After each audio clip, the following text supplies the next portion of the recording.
Hello and welcome back to Mr. Rowe Science. Today I'm going to talk to you about cell differentiation. This follows on from our last 3 lessons and we're just going through the GCSE Biology specification in order.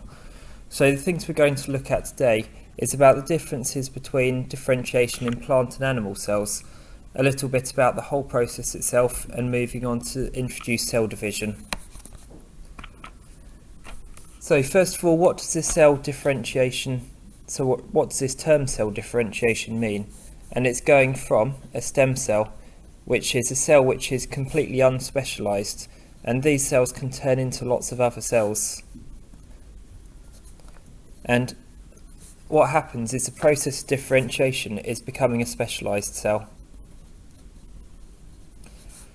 So to take an example, inside your bone marrow, you've got general stem cells which can make any type of blood cell. And if they produce white blood cells or red blood cells, that's an example of differentiation.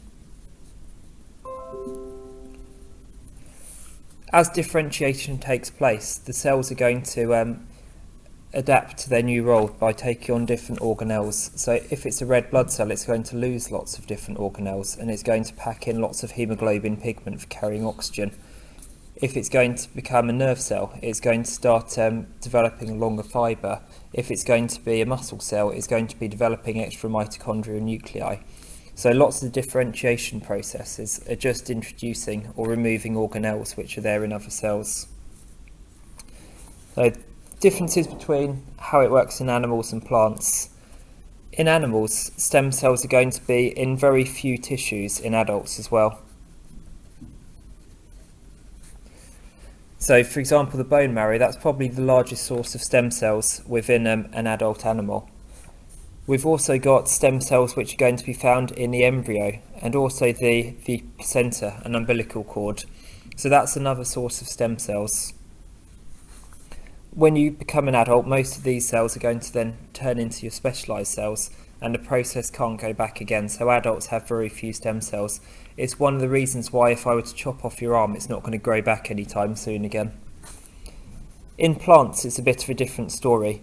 So they have stem cells in something called the meristem tissue. And the meristem tissue is going to be throughout the plant, so it's not just in 1 or 2 places. It's going to be all over. So it's going to be in the stems, it's going to be in the growing shoots, it's going to be in the tips of the roots, it's going to be in young leaves. So there's lots and lots of stem cells at different parts. That's why if you chop a bit off a plant, it's a lot better at repairing itself than an animal would be.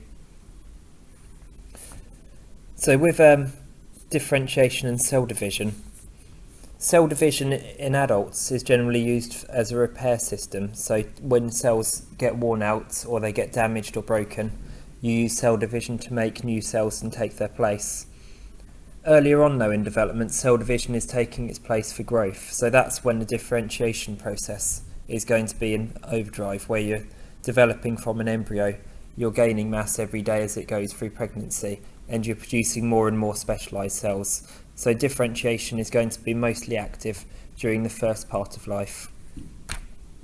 Okay, that's everything on cell differentiation. Quite a short one today. So in summary, differentiation is where you're going from an unspecialised stem cell to a specialised cell through either adding or taking away different organelles. In animals, stem cells are mostly found inside the bone marrow, whereas in plants they're found throughout the organism.